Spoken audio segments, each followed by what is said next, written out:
Good morning from Savannah, Georgia. And hello everybody, Trucker John here. And I can tell you that spring is definitely just around the corner because it's a little foggy outside. It is... Someone's blowing the air horn. Someone's not having a good time. Someone probably almost hit each other. Anyway, it is... 68 degrees. All right, 68 degrees, 8 o'clock in the morning. Spring is just about here. Definitely here in Georgia anyway. Probably not up in the north. It's still storming. But, and yeah, I can feel the humidity. So, yeah, it's almost here. I can feel it. So anyways, before I get too far into this video, I wanted to say really quick to my Aunt Carmen. She just had surgery. And I want to just let her know, if you're watching, Auntie Carmen, hope you feel better. Recover quickly, and I miss you, and we will definitely come and visit you soon. I just got so many interruptions going on right when I want to record. And also I want to give another special shout out to Jesse. He made a very generous contribution financially to the channel, so I want to thank you, buddy. And here's his message. Jesse Castro said, "Good video. Gas mileage you're getting is good for sure. Prime has to love that." They sure do. Like your videos and your content. Check your Cash App, brother, and we will see you on the next one. Thank you again, sir. Really appreciate that. And if you are interested in donating, or if you want to mail me something, all of my information, including my address, is in the description below. Feel free to do that, and I will make sure I give you a good shout out here. So today's adventure takes us from, we dropped off in Savannah, and so we are going to deadhead to Charlotte, South Carolina, and from there we're going to drive all the way 1,400 miles total to somewhere in Minnesota. I forget the name of the place. Manakota? I'll let you guys know. Anyways, we're going to Minnesota. We got about 3.5 days to get there. Plenty of time. I do need to stop at Walmart to do a quick grocery run because I'm all out of fresh food. All I got left are my top ramens and microwavable soups and things like that. So yeah, we need to make a quick pit stop along the way.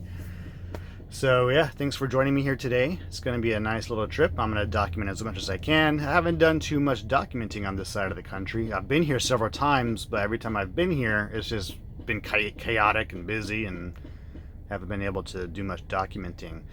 Speaking of that, last night, so I dropped off. I hate dropping off at night, especially in a busy area. Savannah's, you know, a pretty large place, very heavily populated, so not a lot of truck parking, right? Not a lot of truck stops, and then whatever they do have, they're quite small. So get to Savannah, I drop off, I don't know, I get there maybe 5 o'clock. They get done unloading me about 6:30 or so. So of course by that time, no, I'm sorry. No, it was, oh yeah, it was about 8 o'clock. They finished unloading me about 8 o'clock, so I got there around 7. It took about an hour to unload me. So that's really late, obviously. Nearest truck parking was a Pilot, and then after that there's another Pilot across the border into South Carolina. Of course, I look on Google Maps, they're tiny parking lots. Half of them are reserved parking, so you got to pay for parking anyway ahead of time to even park there. There's no other truck parking really around Savannah, so I was like, man, I'm going to have a tough time finding parking last night. And I kind of did. Rest stops are usually my go-to things. I prefer rest stop over a truck stop almost every time. So I found a truck stop near Savannah, not a truck stop, a rest stop near Savannah, about a 15-minute drive. I get there, and of course, you know, that time of night is really, you could tell it's going to be bad when they start parking on the off-ramp, you know. So I'm wedging between all these trucks to try and hopefully find a spot where I can fit. I just need to stop for the night, right? Nothing. I get all the way to the very end of the rest stop, and there is an open spot in between two trucks at the very, very end. So I was like, okay, maybe I'll get lucky here. And so I try swinging as wide as I can to get into that spot, and it just wasn't working. I mean, even if I were to ask the guy to kind of move up a little and that way I can squeeze it, I still don't think it would have worked. It was so tight. It was just not a well-designed parking lot for the trucks, unfortunately. So I was like, well, I had a plan B, and the plan B was to go up about 5 miles to come back the opposite way to the rest stop that was on the other side. And I could see that rest stop from where I passed it, and I could tell there was a few parking spots. So that's what I did. Went up there, made a U-turn on the freeway. Not a U-turn, but I exited, went over the overpass, got back on the freeway, came back down. And yeah, this is the Georgia Welcome Center, and they have a lot of parking. So if ever you are in the Savannah area, it might take you a good 30 to 40 minutes to get here. It took me 45 minutes to do all this, but at least I got a spot. There's plenty of room here. The facilities are really nice. They actually have a really nice gift shop too, but they were closed when I got here last night, and they're still closed because they don't open until 9. But that's okay. I'm not going to spend no money anyway. But they got really nice restroom facilities, really nice vending machines, the facilities, the grounds, everything is really nice here. So I recommend stopping by the Georgia Welcome Center and Rest Stop if ever you need to stop somewhere in the Savannah area. It's really nice. All right, I don't want to make this video too long, and that's what happens when I start rambling. So I'm going to get us down the road. All right, we are at this, it's called Clean Trailer Washout, and this is actually a Prime-owned facility here in Savannah. And check this out, in the wild, you can see it, those are Prime tankers, the unicorns of Prime. Definitely a lot of unicorns in here. So yeah, this is like I said, a Prime-owned facility. So basically you don't have to pay for a washout here. You just pull in, you don't have to get out of the truck, they just take all of your information, they get you washed out, and you're on your way. It's really simple. Too bad they don't let you do overnight parking here. I did think about that last night. Prime actually put it out on their YouTube channel that this facility exists, but they also said that you cannot park here, only if you're tanker. Now, if you have like a high value load or something and you call ahead of time to make an appointment, they said they might make an exception, try to make room for you, but you need to like make a reservation basically. So that was not an option for me last night. But so if you're a Prime driver, Savannah area, Washout, definitely come over here. It's right across the street from the Pilot.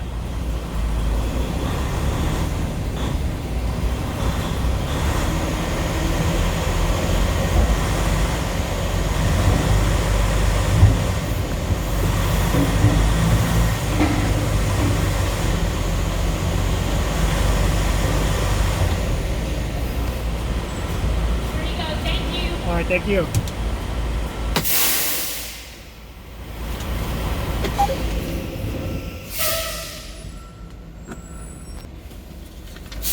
Basically, she just handed me a receipt. I turn in with my paperwork at the end of the trip. That's simple.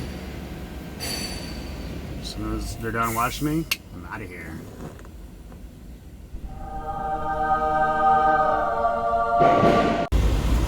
What a cluster. I'm glad I didn't park here last night. My goodness.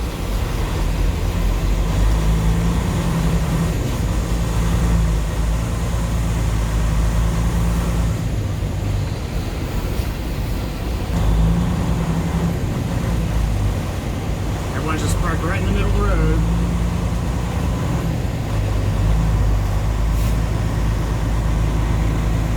Gotta sneak around everyone just to get where I need to go in here.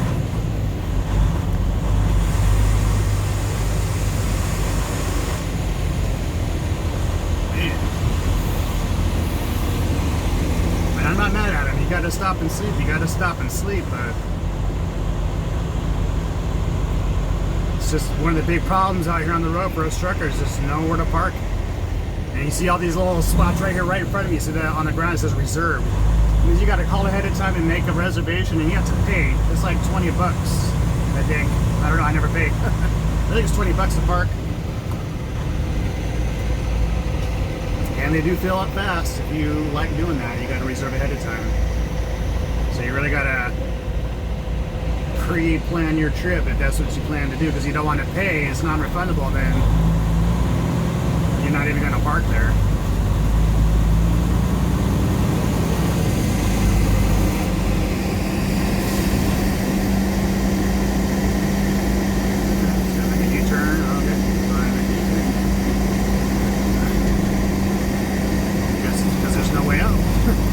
Stuck here if you're not putting fuel.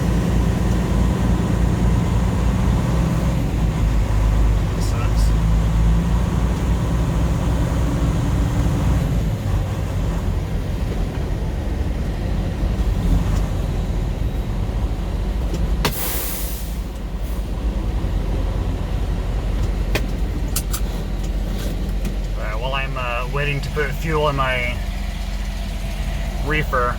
I wanted to talk real quick also about what I talked about in one of my previous videos about going on duty in the morning to do my pre-trip inspection, and then doing my post-trip inspection in the evening. I do it off duty. So I've had a lot of people comment saying that they do it the other way around. So I mean, I guess it's kind of the same thing, because really you're just trying to save your 70 clock for the end of the week. Because whether you do it 15 minutes in the morning or in the evening, I mean, I'm not sure what really the big difference is, but I want you guys to help me out with this. You know, I've really been thinking about it, and I'm actually trying it today. Actually, my pre-trip inspection this morning, I did it off duty, and I'm going to do my post-trip inspection tonight on duty. I'm going to try it out. You know, I'm still new here. I'm still a rookie. I'm trying to learn this game. But I want everyone's feedback on this. If you're an experienced driver, you tell me what do you do? Do you do on duty in the morning or on duty at night when you're doing your vehicle inspections? And give me a reason why. Don't just say, yeah, I do this. I really want to know what's the reason for this. And let me tell you my reason why I do it the way I do it. All right, and you tell me if this makes sense or if I can do it better. Because like I said, I'm learning. I'm a student. The reason why I do on duty in the morning is basically because in the evening, when I go off duty, I want to go off duty as soon as possible on my clock. That way I can get my 10-hour reset quicker, and I can start earlier in the morning, 10 to 15 minutes earlier in the morning. So does that make sense? I mean, that's my reasoning behind it. My main reason, you know, I'm trying to get started early in the morning, so I'm trying to get my reset. That's my main reason. Secondary reason is, in my old age, and I'm sure almost anyone can understand this, in my old age, I forget a lot, and I do it all the time. I go to put I know I'm going to do this. I'm going to go on duty at the end of the day. Probably today I'm going to do it. I'm going to go on duty, right? Do my post-trip inspection, which take me 10 minutes or less, right? Do my post-trip inspection, do my thing. I'm going to get back in the truck, and guess what? I'm going to forget. I'm going to stay on duty, and I'll forget to go off duty. It's going to happen. And it's going to happen to me in the morning. I'm going to wake up and I have no time. All my clocks are dead because I never went off duty. Now I could go edit it, of course. You know, it's just an extra step. But, I mean, it wouldn't shut me down for the day. But I just know that's going to happen to me. So you guys, like I said, comment down below. Please let me know what you think about that. What do you do? And give me a reason why you do yours. I'd really like to know what you guys do.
South Carolina, and I parked at this shipper. I mean, they got a pretty good sized lot.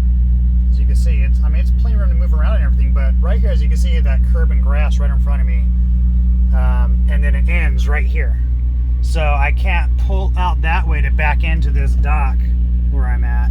I have to basically pull out that way and blindside into this dock. And which isn't a big deal. I mean, you know, I know how to blindside, but man, I have such a hard time.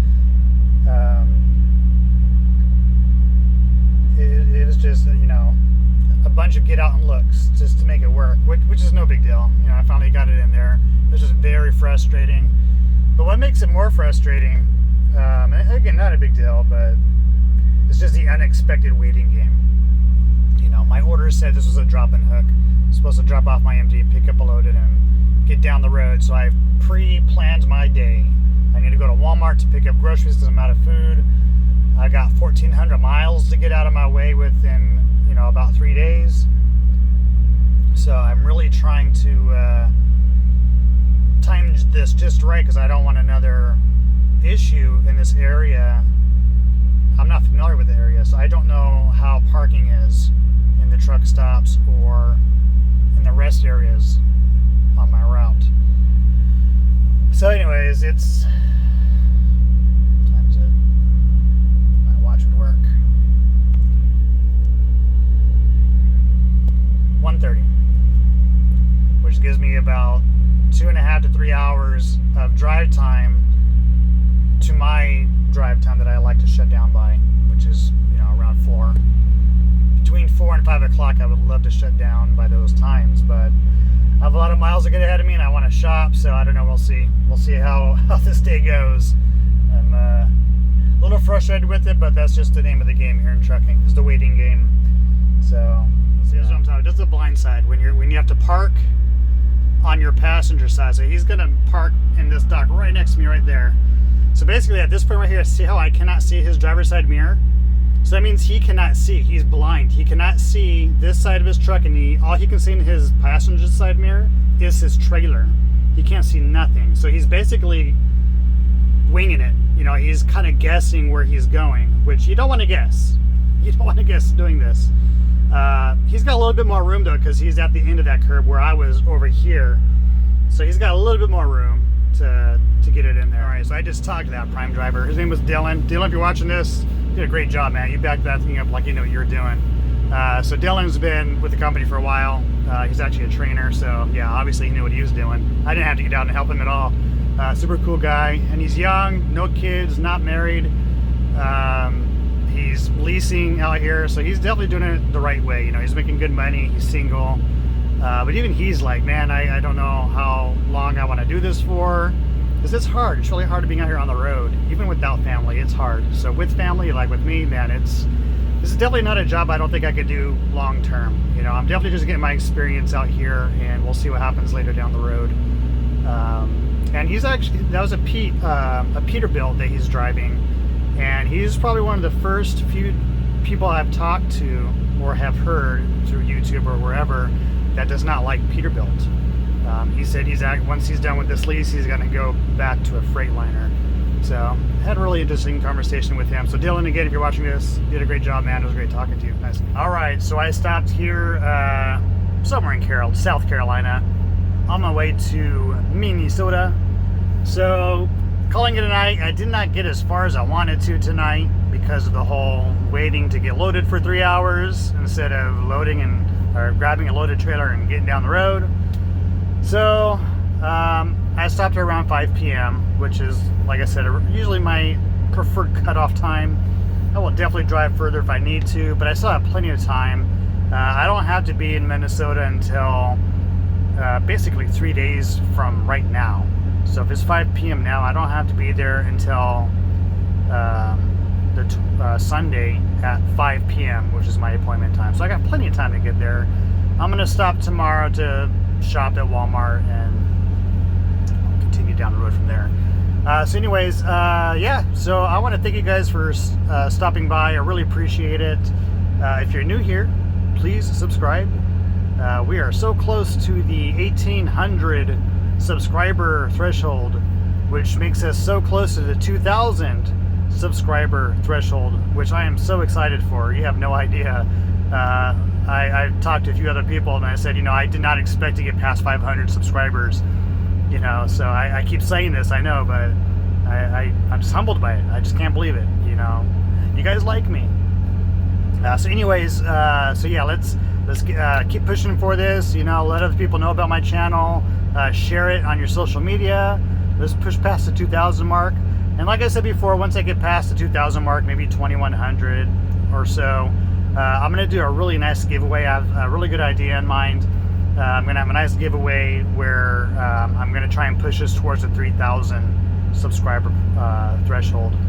So thanks again for joining me, you guys, and I'll see you down the road.